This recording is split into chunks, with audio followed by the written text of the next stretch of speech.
Katika dirisha dogo la usajili, vilabu vya ligi kuu vilifanya mabadiliko ya vikosi vyao na kuingiza silaha mpya ambazo zimekuwa ni tishio kubwa kwa wapinzani.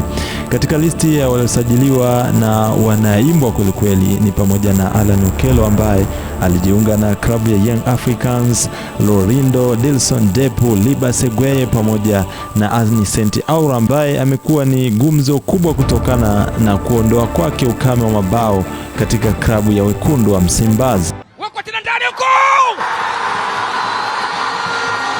Ni dakika ya 6 tu ya mchezo. Upo uwezekano kwamba alikuja kwa ajili ya kazi nyingi, lakini kazi namba moja na kipaumbele ni kuwafurahisha mashabiki wa Simba.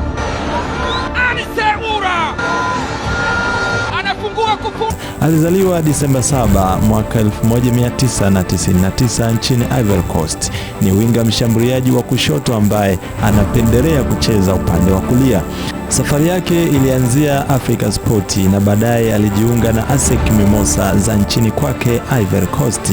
Nyota yake iling'aa, jambo ambalo lilimpelekea kupata kandarasi nchini Afrika Kusini katika klabu ya Stellenbosch.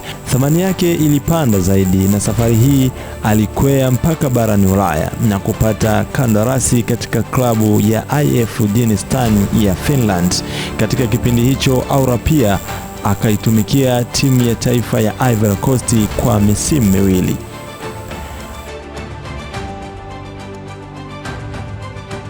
Aura amejiunga na klabu ya Simba akiwa ni mchezaji huru baada ya waajiri wake wa zamani Dienstone kushindwa kuongeza mkataba baada ya kandarasi yake kufika tamati.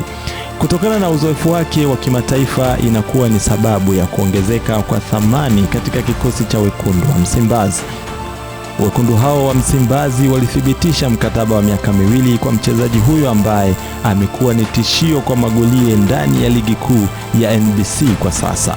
Mchezaji huyo mwenye umri wa miaka 26 ameisaidia klabu yake ya Simba katika mapambano kutoka nafasi ya 6 ilipokuwa wakati anasajiliwa mpaka nafasi ya 3 hivi sasa, baada ya kupata matokeo ya ushindi katika mchezo dhidi ya Singida Black Stars.